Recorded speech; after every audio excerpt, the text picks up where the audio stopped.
श्रीराम समर्थ. जय जय रघुवीर समर्थ.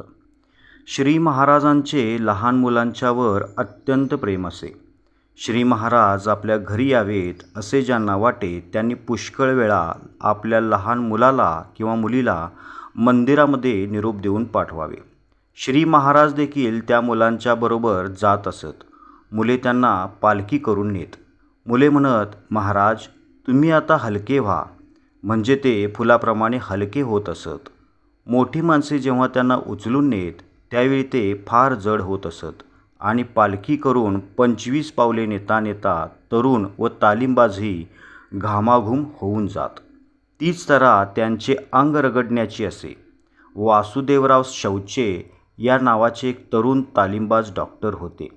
श्री महाराजांच्या मांड्या व दंड चोळताना आपली सर्व शक्ती ते कामाला लावीत, परंतु श्री महाराज हो की चू करीत नसत.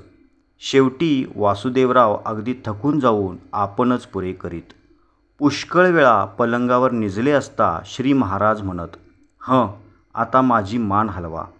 10 माणसे आपली शक्ती लावून मान हलवण्याचा प्रयत्न करीत तरी त्यांची मान इकडची तिकडे होत नसे.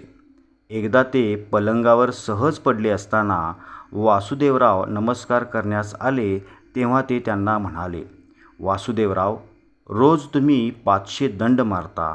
तुमची ताकद केवढी आहे बघू तरी एकदा. माझा पाय उचला बघू. वासुदेवरावांना काही केल्या पाय उचलेना. म्हणून त्यांनी अण्णा केतकर व गोपीनाथ पोतनीस यांना हाक मारली. ते दोघेही फार शक्तिमान म्हणून प्रसिद्ध होते.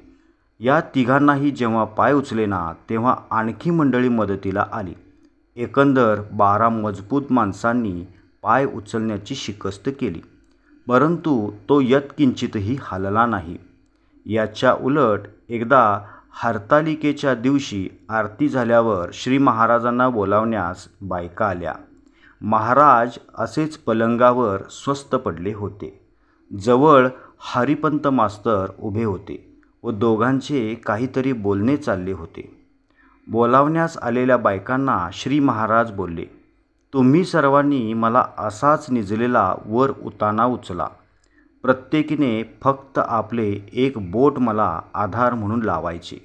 बायकांनी त्याप्रमाणे करून त्यांना पलंगापासून 3 फूट वर उचलले.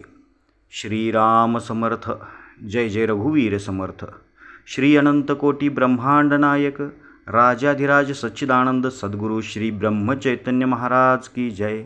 श्री ब्रह्मानंद महाराज की जय. जय जय रघुवीर समर्थ. श्रीराम समर्थ.